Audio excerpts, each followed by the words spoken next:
আমার কবিতা মানে একটা চুপ করে বসে থাকা বিকেল, একটা না পাওয়া মানুষকে নিয়ে লেখা চিঠি, একটা বৃষ্টি ভেজা জানালার কাছে জমে থাকা প্রগাঢ় অভিমান।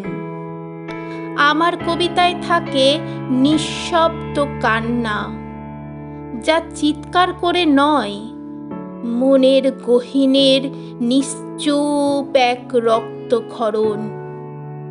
আমার কবিতায় থাকে ভালোবাসা, যা বুকের ভেতর থেকে অমৃত কুম্ভের মতো উঠে আসে মন্থনে মন্থনে। আমার কবিতায় কত অচেনা মানুষের মনে হঠাৎ আলো জ্বলে ওঠে, হয়তো তারা নিজের হারিয়ে ফেলা অনুভূতিটাকেই ফিরে পায়। আমার কবিতারা অন্য কারো মতো নয়, তারা একদম নিজের মতোই, একেবারেই আমার মতো।